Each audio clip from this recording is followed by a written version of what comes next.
And we are back with another review, reaction, whatever you want to call it, of Malazan House of Chains by Steven Erikson. And yeah, I think I'll just kind of go. These books are so long and so dense. I finished this. God, I probably finished this past weekend, so it's been a couple of days. And I just want to let these books kind of marinate because there's so much happens in these books, so much plot and lore and setup and payoff too, happen in these books, and I really want to give myself the chance to really digest it and really, have informed opinions and kind of give a accurate enough reflection on the book and my experience with it. And how did I feel at the end of House of Chains? I'm not gonna lie, a little bit underwhelmed, and I'll get into that because that might come off as like I hated the book or I didn't really like the book. I still very much enjoy this book. I still think this is an amazing book prose wise and just a beautiful written book in general. Just not my favorite Malazan book so far. I think I've definitely liked Dead House Case and definitely Memories of Ice a lot more. Still probably like this a lot more than Guardians of the Moon. I still think Guardians of the Moon is the weakest of all the books thus far. And I think that probably might hold true just given the fact that Steven Erikson has improved so much as a writer and the story is just getting better and better as I'm continuing reading. So there's a lot going on in this book, and I think the biggest shakeup in this book is that the fact that you have the first act or part, whatever you want to book or part, whatever you want to call it, the first act of this book, House of Chains, introduces a new character. Well, we think he's new, but really he's, and this video is gonna be all spoilers. So if you haven't read up to this point, maybe don't watch this video. But the fact that we find out that we deal with Karsa Orlong. He's part of the Teblor tribe on Genebacus, up to the north, and we spend a lot of time with him. And if you're following the structure, book one was kind of Guardians of the Moon was introduction to this world, to the Malazan universe. Book two was your introduction to 7 cities and that continent. And then book 3 was Memories of Ice was continuation of the Jambaka's campaign and the Tascari and Panyan Domain, things like that. One would believe that House of Chains would be a continuation of the Shaikh 7 Cities Rebellion storyline. And you're not wrong about that, but at the same time, it takes a while to kind of get to that. And it all ties in, don't get me wrong, like, it's not like just out of nowhere. So essentially, you have Karsa Orlong, and he goes in this whole long adventure, this whole long like sort of not redemption, but trying to bring his clan back to the glory days. And by glory days, I mainly mean raping, like murdering people. Karsa as a character is a very problematic character, and I think I probably do want to make a video on that, my views on that, and how what I feel about Karsa in the moment. My quick answer is that I enjoy his character. I think he's a well-written character, and I like his storyline. I like his actions, and I don't like his actions, but I like the action. I like the fight scenes is what I mean. And I like him as a character. He's very questionable from a moral perspective. I mean, he rapes an entire village. He murders people, and he's yeah, and he's not a very likable guy. But I love so much about that first act because it was just so different. Because I was I get kind of fatigued about the whole. I get very fatigued with the whole back and forth among the POV. So I think sometimes it can be a little bit much, especially toward the end. I think Steven Erikson just kind of goes crazy with the POV shifts, especially and End of Memories of Ice. Oh my god, I was getting whiplash. Still loved it, but still. Um, so anyway, we've eventually found out that he's Toblikai from book two, and I have fucking forgotten about this character. I mean when I say I've forgotten about this character, I fucking forgotten about this character. I had no idea what Toblikai was gonna be an important fucking character. So fucking cool. It made me immediately want to jump out and start reading Dead House Gates again, with that knowledge in my mind. So cool, such a cool reveal, and what a great way to kind of bring us back into Seven Cities. Because for so long I'm like, why are we on Jenna Bacchus? This is so confusing. I thought we're gonna be continuing the plot line with Dead House Gates and Seven Cities and the Rebellion and Shaik and Tavor and all that. So I love part one. If I love that first part. That first part is great. Um, but the thing is, with Malazan books, typically how this has gone in previous Malazan books, the first two parts are very, I would say, setup, and then the last three parts are a lot more of your payoff in action. But because book one is essentially just giving you Karsa's backstory and background information, it's book two now you have to reintroduce all this back now into book two, part two, and part three, the Tavor and Fellison storyline. So part two kind of feels like a part one in a sense, and part three feels like a part two, and we do have like an ending and conclusion. I'll get into that a little bit. Um, so so that's how I feel about Karsa. Tavor and Fellison, I think, have such a beautifully tragic storyline in this book. Fellison is just like being used for essentially a vessel, a tool of vengeance by the whirlwind goddess, who we find out is a Talai Mas, who's Onrak's wife. um, Again, just beautiful way to kind of like piece that all back together and everything. I think that's so cool.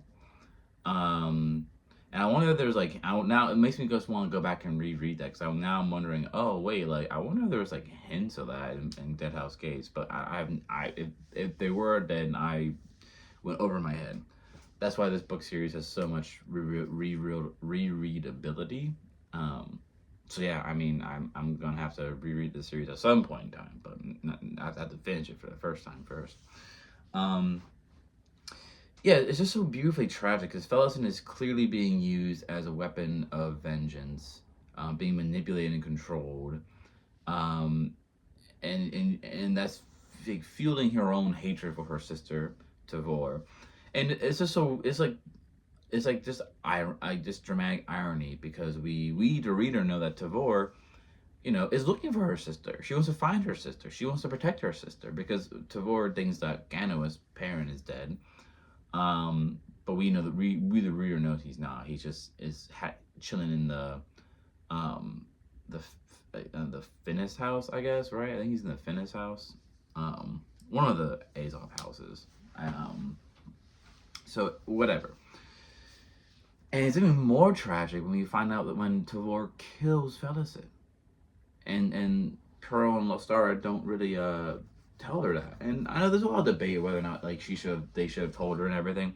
I think if you're telling yourself that, oh, I would have told Tavor, I think you're extremely naive, and I think you're not giving the situation the weight that it deserves, because you're telling me you would go up to someone who just murdered somebody. I mean, Tavor is pretty cold iron. Like, she kills Fellas in a very brutal way. She impales her with the sword, and then Fellison falls over, and Tavor puts her boot on her chest and rips the sword out, and it's a very brutal scene.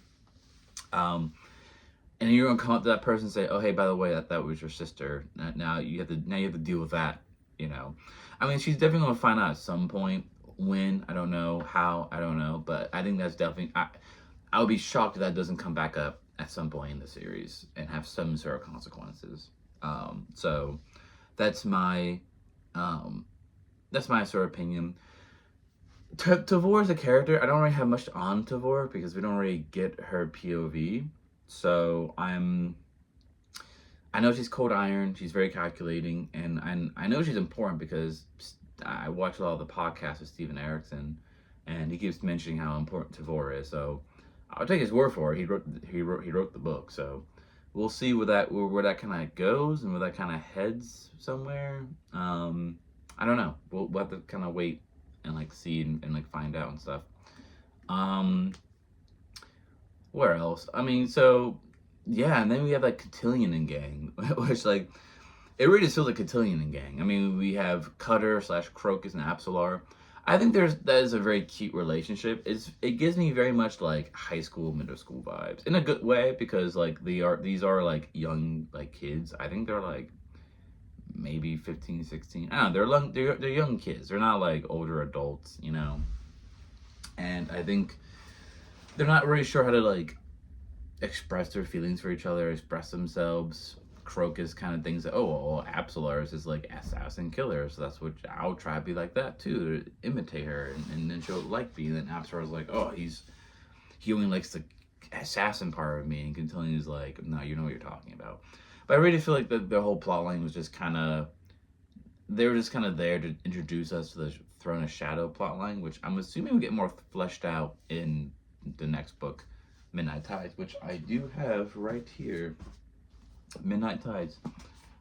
Book covers still 10 out of 10. I still think out of all the book covers, I think House of Chains and Deadhouse Gates is a fucking cool ass cover as well. I'm not gonna lie. So we'll see how this all kind of, the covers keep getting good and good. But so I think the Throne of Shadow plotline will probably get continued more or talked about more maybe in the next book probably. But that definitely is a very important important plotline for sure. Kalam also didn't really do much this book. I think he was just kind of there. I think he was just kind of there just to kind of introduce this Teblor, this Tobakai demon thing he found in the well. Also the fact that the British burners are ascending, so this idea of like cycles. So Kalam and the Quick Band are now back on on Seven Cities, and the British burners are ascending because it's Tano Spirit Walker song. So I think that's gonna be something. I mean, we already see that like Hedge saved Fiddler. I just think that was such a beautiful moment. Like, oh my god, what a beautiful moment. And then Gambit dying by a blood clot, I thought was very anticlimactic, very like upsetting. I don't know, just like underwhelming. I guess I keep using the word underwhelming to describe House of Chains. But on hindsight, it makes sense. War sometimes isn't about big battles. Sometimes like a lot of people died in the World War One from like trench foot. Just disease and just sitting around. Like there's a lot of sitting, there's a lot of boring. It's all this like you're just waiting for something to happen. A lot of anxiety, a lot of anticipation. It can be nerve wracking.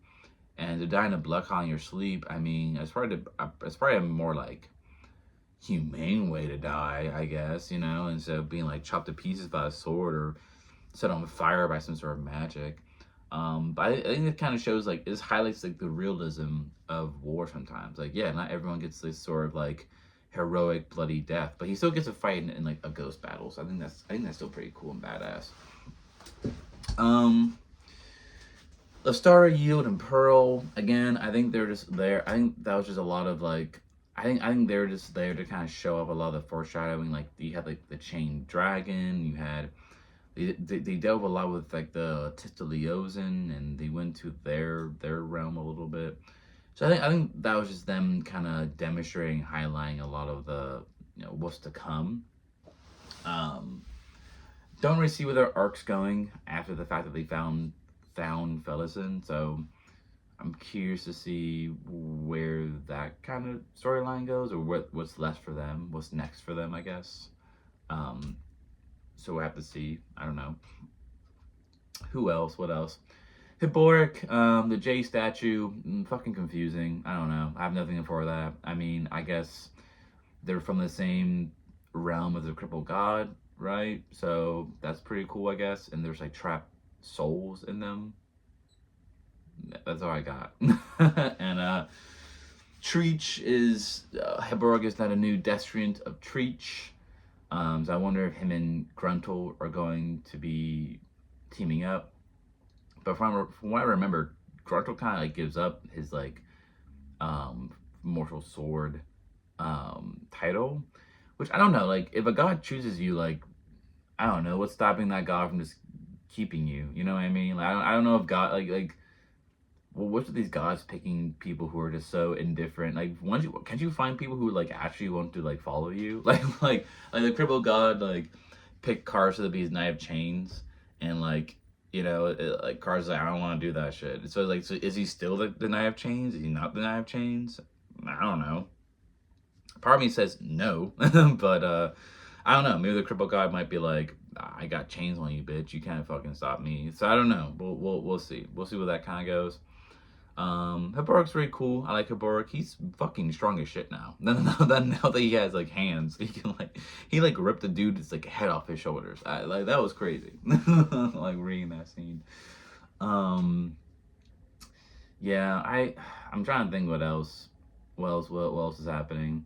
This might be a shorter review just because there's not very much else to really say about the book. I mean, I think the ending was underwhelming just because I guess in comparison to Memories of Ice is a little underwhelming. I mean, I understand that not every book can end like Memories of Ice, like book 3. Otherwise, you're gonna run out of battles. You're gonna run out of epic moments. And if you're writing a 10-book story, you want to save those battles and moments for later on in the series. And books 1, 2, and 3 are definitely like a trilogy, because books 2 and 3 take place at the same time. You're just getting different sides of the story.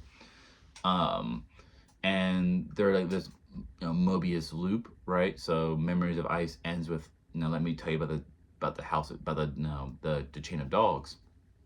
So it's like this continuous Mobius loop, which I think is really cool. So House of Chains kind of like it doesn't do that, obviously, that Mobius loop, but it does set up a lot of like future stuff for later on in the series, which you need. You can't close off these threads. You can't. I was kind of expecting Carcer to maybe die just because Steven Erikson loves killing off a lot of the main POVs, but Gambit dies, so there's that. Yeah, that's all I kind of got. I enjoyed House of Chains. It's not wasn't my, I think the Carson stuff definitely kind of carried it for a while, and if the ending was a little bit more action packed, it just felt very anticlimactic and in a good way. I mean, I get what Steven Erikson's trying to say, that like, hey, like war isn't always glory, and there being a big epic battle would also have taken away from that Felicin to Tavor moment. That moment is ingrained in my head. That scene is ingrained in my head. Yeah, I think there's a lot for the Hounds of Darkness. You got them.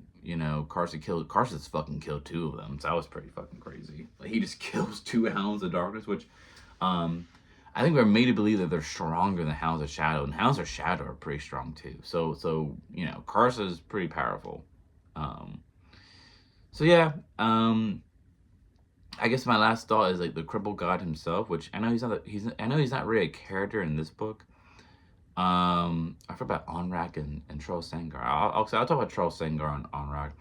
I liked them for the most part. Again, I think they're kind of introduced a lot of the Tissilios and a lot of the nascent Warren. I think they're just kind of there, kind of show up a lot of that storyline and set up that plot lines a little bit more. We do see the nascent. The Salanda and from a different POV, so we know that like Carcer was on that ship before. We see like Felicin and everyone else on. Is Felicin on there? Yeah, Felicin. Yeah, Hibor. Yeah, it's like it's Gessler, Stormy, Truth. Yeah, it's all them. It's just the Andy heads and things like that. We don't know where those heads came from, but we know Carcer like kills a lot of the Tisser Eater on there and stuff. So I think at some point we're probably gonna see the full what is this warren and why is this important, because we've gotten 2 scenes so far. um so we'll see where that goes.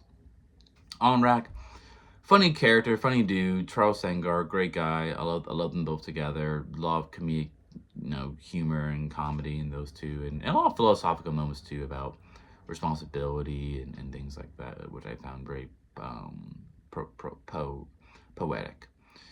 Um, the one thing I will say though, I feel like these last 4 books have been so Jaghead and Talani Moss heavy. Like the Tetler gods are Talani Mosses. The Whirlwind goddess is Talani Moss.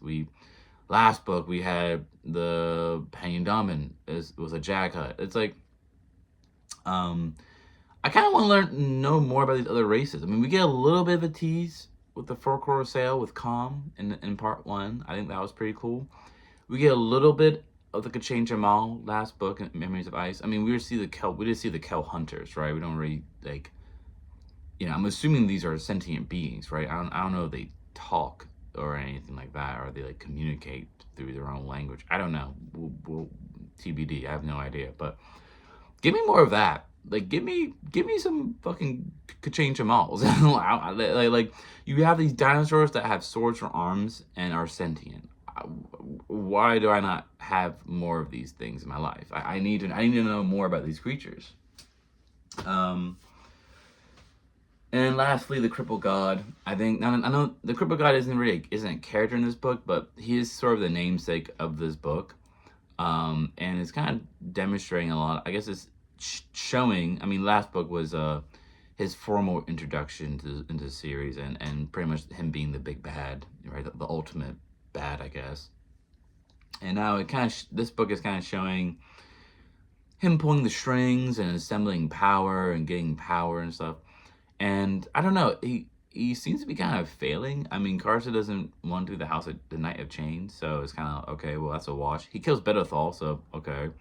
So all he already has is Kalor, I guess Gothos is like the herald, which, I mean, he's just a messenger. And, who else? Oh yeah, and like the, Tebler gods, I guess. I don't know, so, we'll see. I don't, it's hard to know if he gets the Whirlwind goddess or not, because I know he takes, she has like chains around her, so I don't know that if she's freed or dies or what. I don't know what that means. I don't know if she's like just gone, or because the Cripple God wanted her power, or he wanted to make this fragment of Kroll Emerlane, something like the Shadow Warren, the Warren of Shadow, the Elder Warren of Shadow, his like, part of his house, and kind of like give it to the House of Chains. So we'll see.